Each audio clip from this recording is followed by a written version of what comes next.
سیدنا یونس علی نبینا علیہ الصلاۃ والسلام کی قوم کا ذکر آ رہا ہے۔ دیکھیں اللہ تعالیٰ کی یہ سنت ہے کہ اللہ تعالیٰ جب بھی کسی قوم میں کسی رسول کو مبعوث کرتا ہے تو وہ وہاں جا کر دھمکی لگاتے ہیں کہ ہم پر ایمان لے آؤ، نہیں تو بڑے دن کا عذاب تمہیں آ پکڑے گا۔ اور وہ بڑا دن ان قوموں کے لیے ایام اللہ بن جاتا ہے، جس طرح کہ حضرت موسیٰ علیہ السلام کے مخالفین کے لیے، فرعونیوں کے لیے بخاری مسلم میں آیا کہ 10 محرم کا دن ایام اللہ بن گیا کہ اس دن فرعونی ڈبو دیے گئے۔ اسی طریقے سے قوم نوح جس دن ڈبوئی گئی وہ ان کے لیے ایام اللہ میں سے ایک یوم تھا، اللہ کے بڑے بڑے فیصلوں کے دنوں میں سے ایک دن۔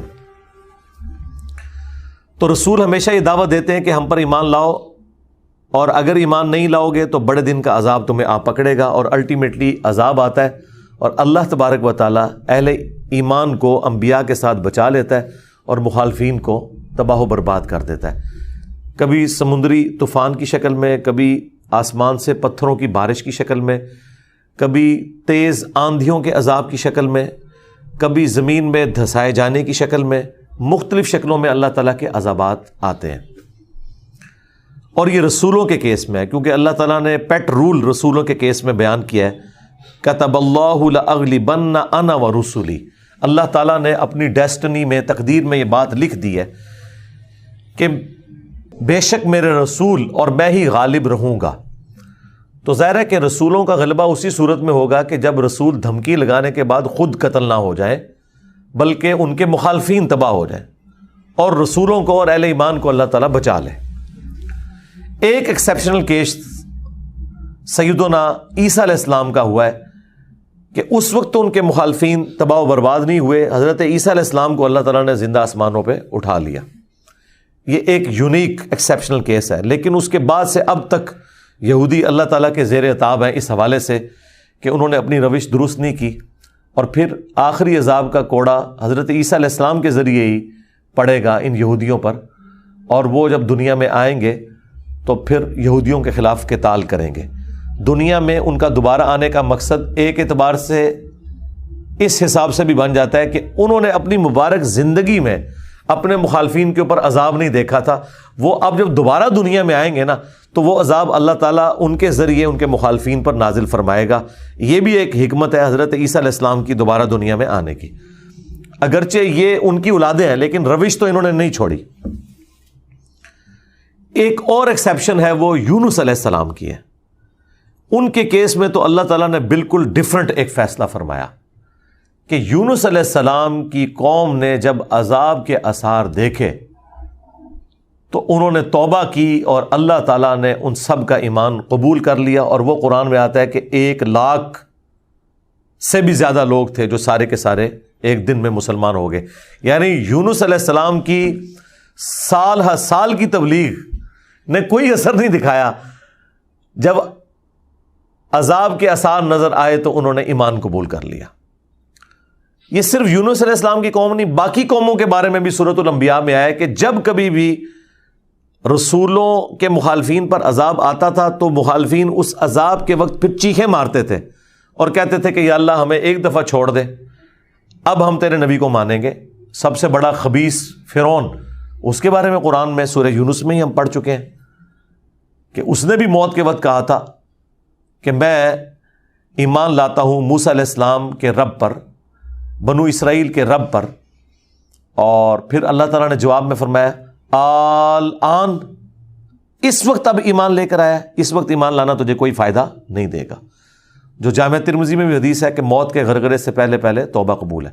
یہ جو موت کا غرغرہ ہے نا، یہ امتوں کے کیسز میں عذاب کے آثار کا سامنے نظر آنا ہے۔ وہ پوری قوم کے لیے موت کے غرغرے کا وقت ہے، اگرچہ وہ ان پہ نظر نہیں آئی ہے، لیکن وہ اللہ کا فیصلہ ہو چکا ہے، وہ اب انہوں نے کنفرم مرنا ہی مرنا ہے۔ وہ آثار جب نظر آنا شروع ہوئے تو باقی قومیں بھی آہو بکا کرتی تھیں، اس قوم نے بھی آہو بکا کیا، اور اللہ تعالیٰ نے ان کے کیس میں وہ سن لیا اور انہیں بچا لیا۔ اور جب یونس علیہ السلام واپس آئے وہ تو دنگ رہ گئے کہ یہ کیا ہوا، میں تو انہیں عذاب کا وعدہ دے کے گیا تھا، یہ سارے کے سارے زندہ سلامت ہیں۔ اور اس سے بڑھ کر ان کو حیرانگی یہ ہوئی کہ وہ سب کے سب لوگ ایمان بھی لے آئے.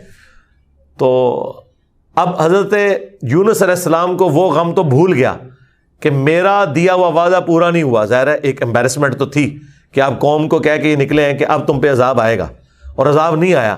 تو امبیرسمنٹ تو حضرت یونس علیہ السلام نے فیل کی, لیکن اس کی کمپنسیشن اللہ نے اس حوالے سے کر دی کہ جو ان کا مقصد ہے وہ پورا ہو گیا کہ لوگ ایمان لے آئے.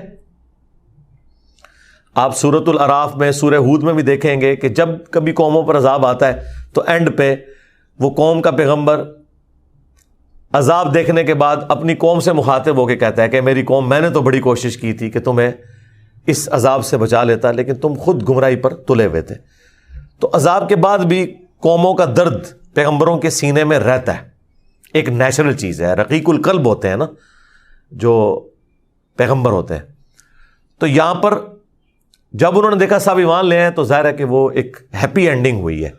کیا ڈراپ سین ہوا ہے. میں کبھی بعض اوقات یہ جب حضرت یونس علیہ السلام کی قوم کا واقعہ قرآن میں پڑھتا ہوں نا, تو میں بڑی خواہش کرتا ہوں کہ میں جنت میں جا کے یہ منظر دیکھوں کہ وقت کا پیغمبر عذاب کی وعید سنا کے گیا ہے اور لوگ چیخو پکار کر رہے ہیں, اور ایسا یونیک کیس ہو گیا, سمجھ لیں مردے ہی زندہ ہو گئے, کہ اللہ تعالیٰ ان کی چیخو پکار سن کے ان کی توبہ بھی قبول کر لیتا ہے.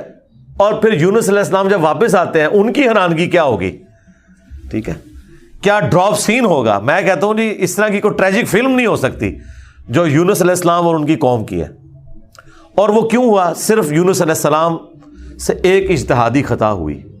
ہم اسے گناہ نہیں کہتے, وہ خطا ہے. انبیاء خطا کرتے ہیں, لیکن چونکہ وہ اپنی خطا پر قائم نہیں رہتے اور وہ گناہ کے زمرے میں بھی نہیں ہے, غلطی ہے بحیثیت انسان. انسان غلطیوں سے پاک اگر ہم پیغمبروں کو کہتے ہیں تو یہ پاک وہ والا نہیں ہے جس طرح اللہ پاک ہے. آپ سبحان کا لفظ صرف اللہ کے ساتھ بولتے ہیں, کوئی پیغمبر بھی سبحان نہیں ہے. پرفیکٹ صرف اللہ ہے. دیکھیں انسان تو ہے ہی امپرفیکٹ. جب ہم نیند کے محتاج, کھانے پینے کے محتاج, اس کے بعد ٹوائلٹ کے محتاج, اور سب سے بڑھ کر اپنی زندگی کے لیے اپنے رب کے محتاج, تو انسان تو پرفیکٹ ہے ہی نہیں ہے. پرفیکٹ صرف اللہ ہے جو کسی کا محتاج نہیں ہے.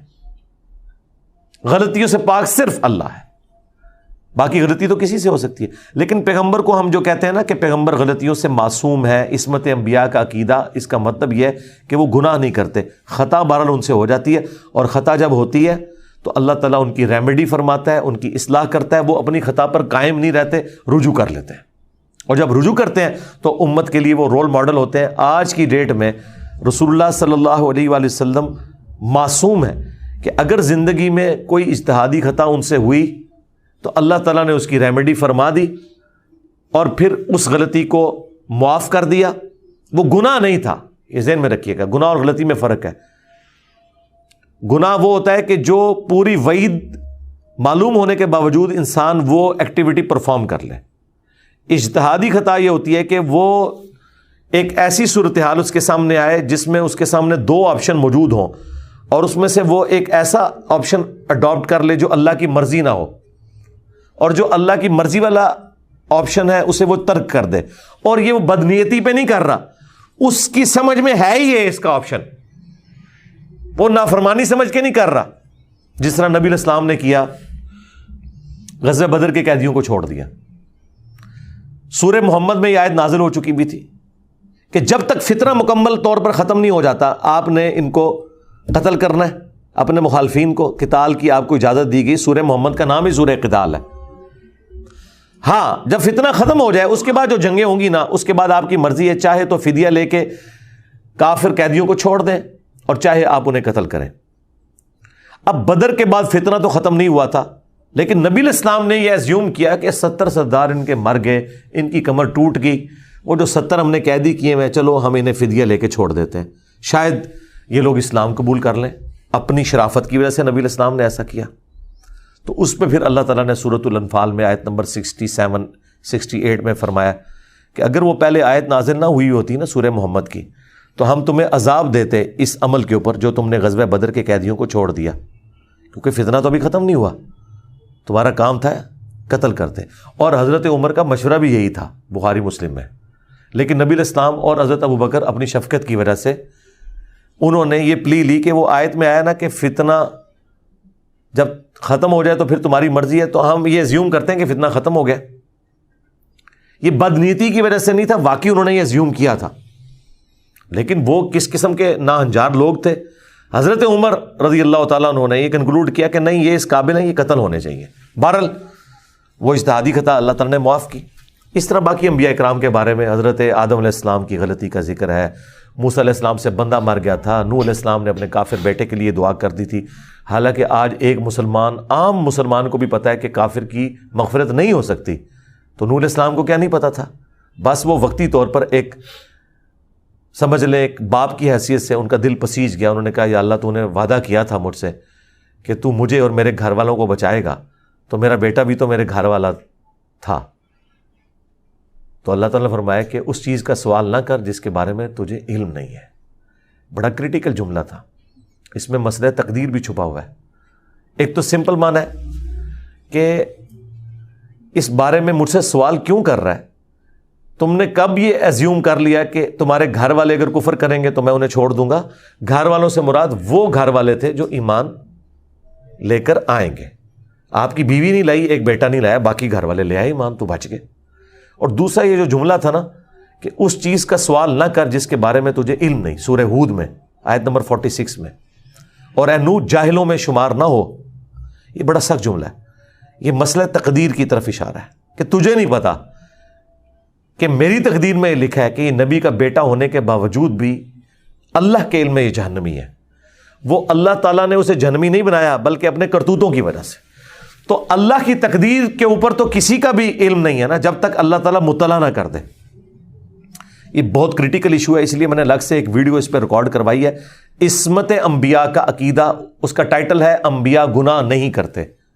یہ ہمیں جو عصمت انبیاء کا عقیدہ بتایا گیا وہ یہ ہے کہ نعوذ باللہ انبیاء کے اندر گناہ کرنے کی حصی نہیں ہوتی. یعنی انبیاء کرام جو ہے ان کے ساتھ وہ کمزوریاں بشری اٹیچ نہیں ہیں جو باقی انسانوں کے ساتھ اٹیچ ہیں. اگر یہ بات ہوتی تو انبیاء کی فضیلت ہی نہ ہوتی. انبیاء کی فضیلت ہے ہی اس وجہ سے کہ وہ بشری کمزوریوں پر اوور کم کرتے ہوئے اللہ کے خوف کی وجہ سے گناہوں سے بچ جاتے ہیں. ادروائز پھر فرشتوں میں اور انسانوں میں کوئی فرق ہی نہ رہ جائے.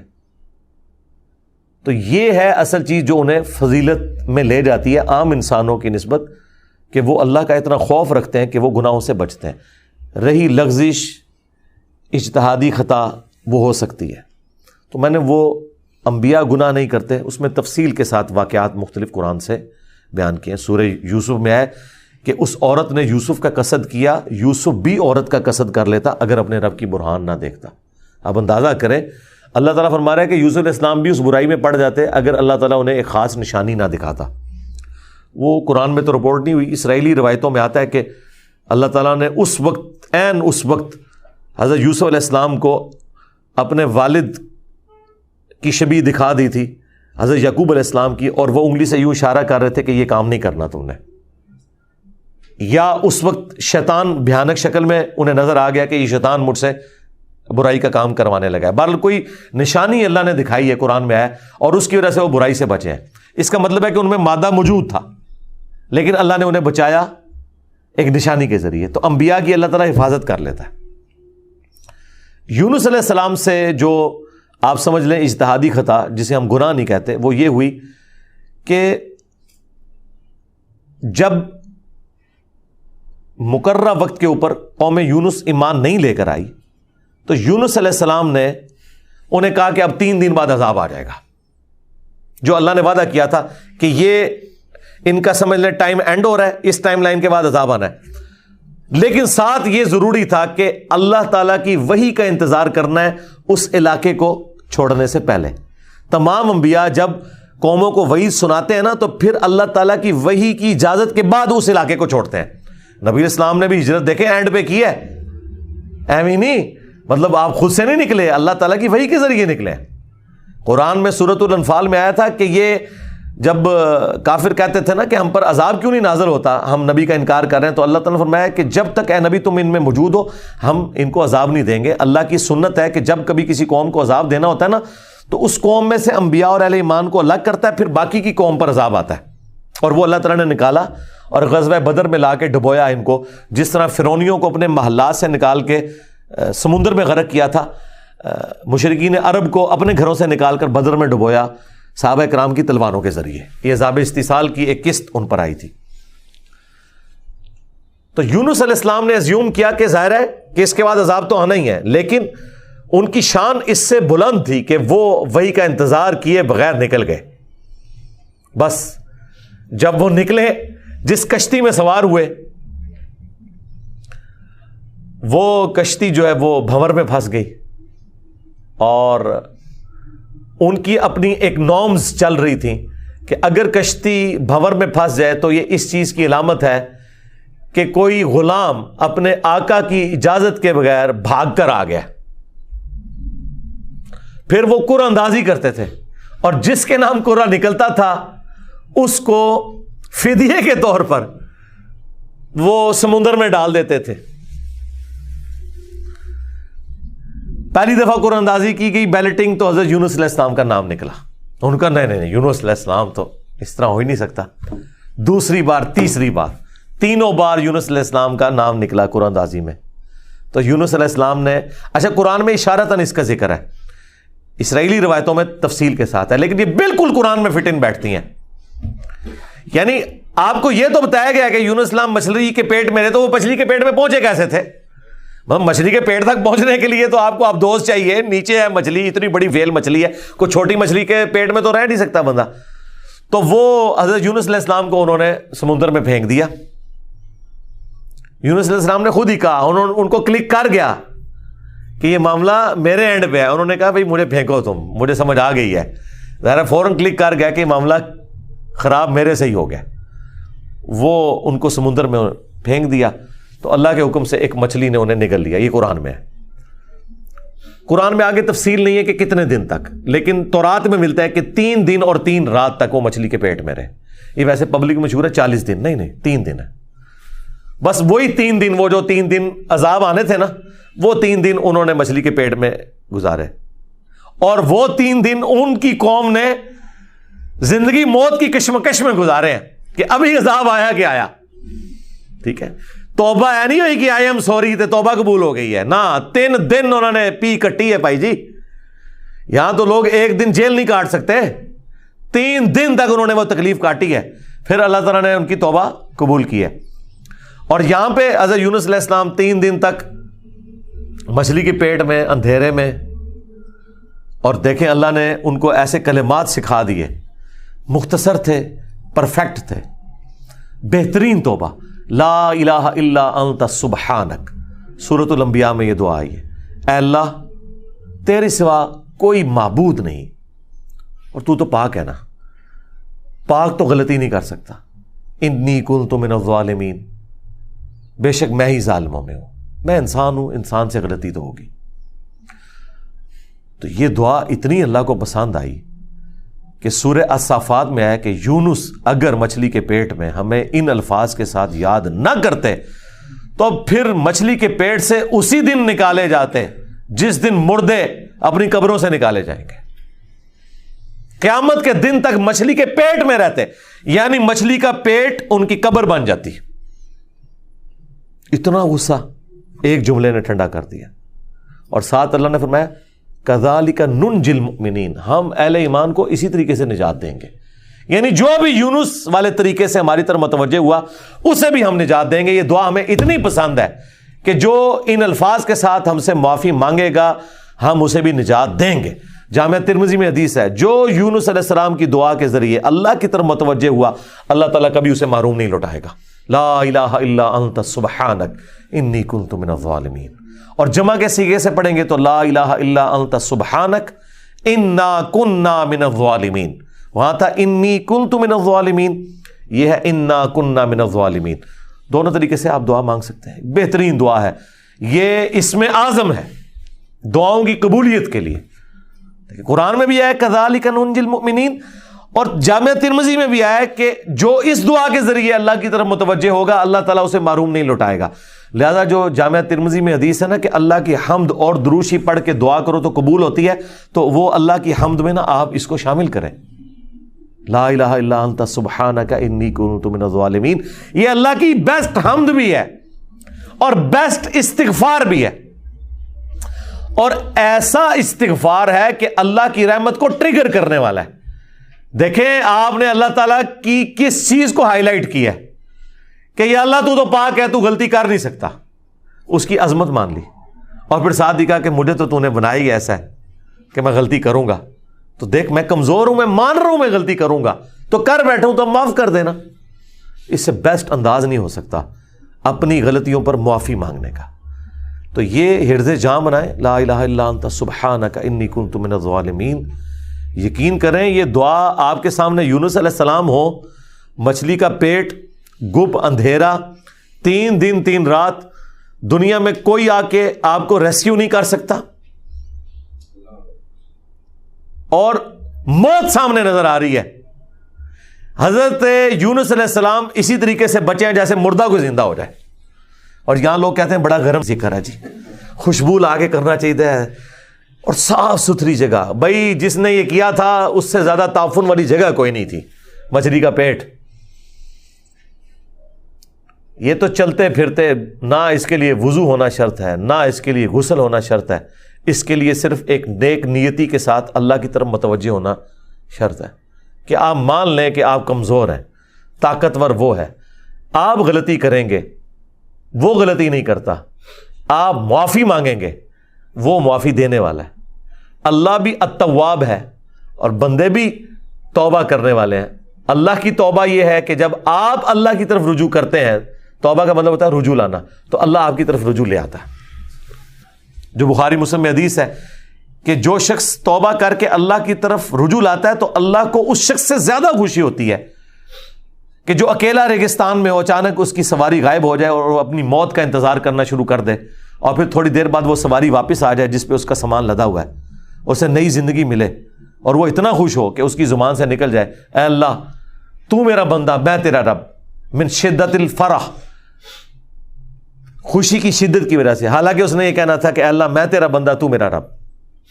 اس سے زیادہ اللہ تعالیٰ کو خوشی ہوتی ہے جو بندہ رجوع لے آتا ہے. تو یونس علیہ السلام کی دعاؤں کو آپ اپنے استغفار میں, اپنی صبح و شام کے اذکار میں, ہر جگہ اپنے تشہد کے اندر اس دعا کو پڑھا کریں. یہ بڑے بڑے مشکلوں کو آسان کر دیتی ہے.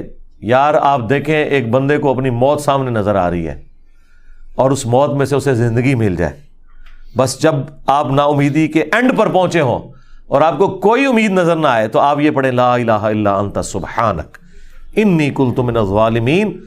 انشاءاللہ تعالی اللہ تعالیٰ اس مشکل میں بھی کوئی نہ کوئی ایسی راہ نکال دے گا جو آپ نے گمان بھی نہیں کبھی کی ہوگی. بہرحال وہ 3 دن اور 3 رات کے بعد یونس علیہ السلام کو مچھلی نے ساحل پر ڈال دیا. اب ان کا جسم کافی ڈیمیج ہو چکا ہوا تھا. قرآن میں آیا کہ ان کے لیے اللہ تعالیٰ نے کدو کی بیل اگا دی جو ان کے اوپر سایہ کی ہوئی تھی, کیونکہ بالکل لاغر ہوئے ہوئے تھے وہ, اور پھر دھوپ سے بچاؤ کے لیے وہ بیل بھی ان کو چاہیے تھی. پھر سسٹین ہوئے, جب واپس اپنی قوم میں آئے تو دیکھا کہ جناب سارے رفع دین نمازاں پڑھ رہے ہیں.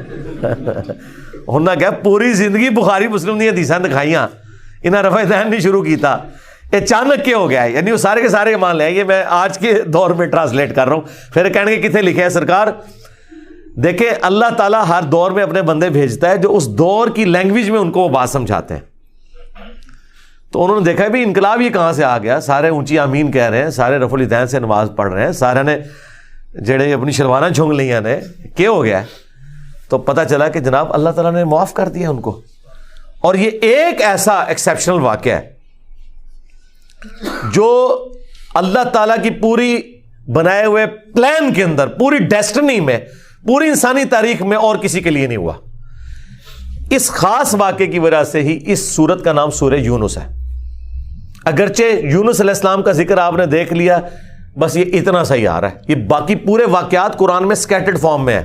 سورہ ہود سے میں نے بیان کیا, سورۃ الاعراف, باقی صورتوں سے جوڑ کے آپ کو ایک جگہ پوری پکچر بتائی ہے, حالانکہ عام بندے سے پوچھے نا کہ سورہ یونس میں کیا ہوگا تو وہ یہ بتائیں گے آپ کو کہ سورہ یونس میں یہ لکھا ہوا ہوگا کہ حضرت یونس علیہ السلام کتنے خوبصورت تھے، ان کی زلفوں کا رنگ کیا تھا، ان کے ماں باپ کہاں رہتے تھے، وہ کہاں پیدا ہوئے، کہاں فوت ہوئے. عام آدمی تو یہ سمجھ رہا ہوگا. حالانکہ سورہ یونس کا جو مرکزی ٹاپک ہے نا وہ توحید ہے، ٹوٹل توحید. اور اس میں حضرت یونس علیہ السلام بھی فٹ ان بیٹھ رہے ہیں. کیوں؟ توحید کا مطلب یہ ہے کہ ہوگا وہ جو اللہ چاہے گا، اور اللہ چاہے تو اپنا بنایا ہوا قانون بھی توڑ سکتا ہے. اللہ اپنے قانون کا بھی کوئی پابند نہیں ہے.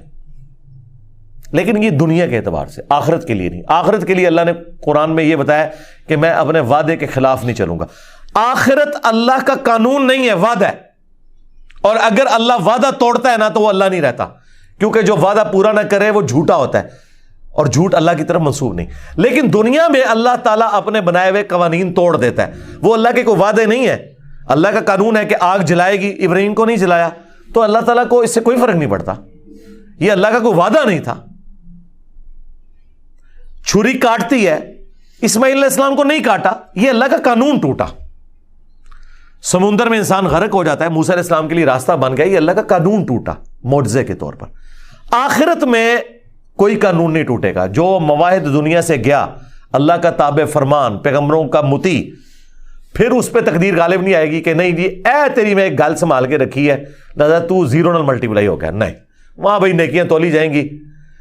چاہے گناہوں کے پلڑے میں بڑے سے بڑا گناہ بھی آ گیا شرک کے سوا، اور نیکیاں بھاری ہو گئی، تو اللہ تعالیٰ کسی کو یہ کہے گا کہ بھی نہیں کہ بالکل دوتے اے زیرو زیرو ہی بچے ہیں. نہیں، بس یہ میرا وعدہ ہے کہ میں بچا لوں گا. بلکہ اللہ کی تو رحمت اس سے بھی زیادہ ہے. وہ تو اپنے پیغمبر کی شفاعت سے جن کے نیکیوں کے پلڑے ہلکے بھی ہو جائیں گے ان کی بھی کمپنسیشن فرما دے گا، اگر وہ شرک نہ کرتے ہوئے. انشاءاللہ تعالی ہمیں تو اللہ تعالیٰ بغیر حساب و کتاب کی جنت میں داخلہ عطا فرمائے. آمین. مع النبیین والصدیقین والشہداء والصالحین. آمین. بہرحال یونس علیہ السلام جب واپس آئے، انہوں نے یہ ساری بہاریں دیکھی تو ظاہر ہے کہ خوشی خوشی انہوں نے اس کو ایکسیپٹ کیا، اور اللہ تعالیٰ نے پھر اس کو قیامت تک کے لیے قرآن میں نقل کر دیا. اب یہ وہ الفاظ، اب یہ پورے واقعات آپ کے سامنے ہو تو اب آپ اس کا ٹیسٹ فیل کریں. اعوذ باللہ من الشیطان الرجیم، بسم اللہ الرحمن الرحیم. فلولا كانت قرية آمنت فنفعها ایمانها، پس کیوں ایسا نہ ہوا کہ کوئی بستی ایمان لائی ہو تو اس کو ایمان لانا نفع دے دیتا. یہ کبھی ہوا ہی نہیں ایسا. الا قوم یونس، سوائے قوم یونس کے، کہ یونس علیہ السلام کی اجتہادی خطا جو ڈیبٹ تھی وہ کریڈٹ بن گئی ان کے امت کے حق میں، کہ چونکہ ان کے وقت کے پیغمبر نے اللہ کی وحی کے انتظار کے بغیر وہ جگہ چھوڑ دی تھی، اللہ نے اس کا بینیفٹ ان کی قوم کو دے دیا. لما آمنوا، جب وہ ایمان لے آئے، کشفنا عنہم عذاب الخزی فی الحیات الدنیا، تو ہم نے دور کر دیا ان سے، کھول دیا دنیا کی زندگی کی رسوائی کا عذاب. وَمَتَّعْنَاهُمْ إِلَىٰ حِينٍ، اور ہم نے انہیں دنیا میں لطف اندوز ہونے کے لیے ایک اور مدت فراہم کر دی. اللہم احسن عاقبتنا فی الامور کلیہا واجرنا من خزی الدنیا وعذاب الآخرہ. آمین. تو یہاں پر وہ عذاب ہم نے ان سے دور کر دیا، یعنی وہ عذاب آیا ہوا تھا، اس کے آثار نمایاں تھے، پھر اللہ تعالیٰ نے وہ کھول دیا. وہ جس شکل میں بھی تھا، کوئی بادل آئے ہوئے تھے پھر کھول دیے. وَلَوْ شَاءَ رَبُّكَ لَآمَنَ مَنْ فِي الْأَرْضِ كُلُّهُمْ جَمِيعًا، اور اگر تمہارا رب چاہتا تو جتنے لوگ زمین میں آباد ہیں سب کے سب ہی مومن ہو جاتے. اس کا کیا مطلب ہے کہ اگر اللہ تعالیٰ زبردستی ہدایت دینا چاہتا، اس کا یہ مطلب نہیں ہے کہ اللہ تعالیٰ یہ چاہتا ہے کہ لوگ جہنم میں جائیں. یہ رسول اللہ کو سنگولر کے سیغے سے تسلی دی جا رہی ہے کہ اگر اللہ تعالیٰ نے زبردستی ایمان دینا ہوتا نا تو دے دیتا سب کو، لیکن اللہ تعالیٰ یہ چاہتا ہے کہ لوگ خود سے اپنی چوائس سے مجھے چوز کریں. افانت تکرہ الناس حتی یکونوا مؤمنین، تو اے نبی کیا آپ لوگوں کو مجبور کرنا چاہتے ہیں یہاں تک کہ وہ ایمان لیں؟ یعنی آپ نے زبردستی نہیں کرنا. حضور ٹینشن ہی بڑی لیتے تھے کہ میں دعوت دے رہا ہوں لوگ قبول نہیں کر رہے, تو حضور کو کہا کہ آپ نے ٹینشن نہیں لینی, جنہوں نے جہنم میں جانا ہے جائیں.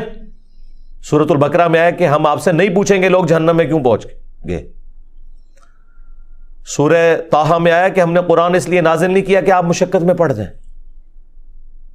ما انزلنا علیک القرآن لتشقى الا تذکرۃ لمن یخشی, یہ اس کے لیے ہے جو اللہ کی دھمکی سے ڈر جائے. وما کان لنفس ان تؤمن الا باذن اللہ, اور کسی جان کے لیے یہ ممکن ہی نہیں ہے کہ وہ ایمان لے آئے مگر اللہ کے اذن سے. مراد یہ کہ صرف کوشش بھی کوئی چیز نہیں ہے, اللہ کی طرف متوجہ بھی ہوں, تقدیر پلس کوشش دونوں مل کے کمپلیشن کی طرف جاتے ہیں. ربنا لا تزغ قلوبنا بعد اذ ہدیتنا وہب لنا من لدنک رحمہ انک انت الوہاب آمین.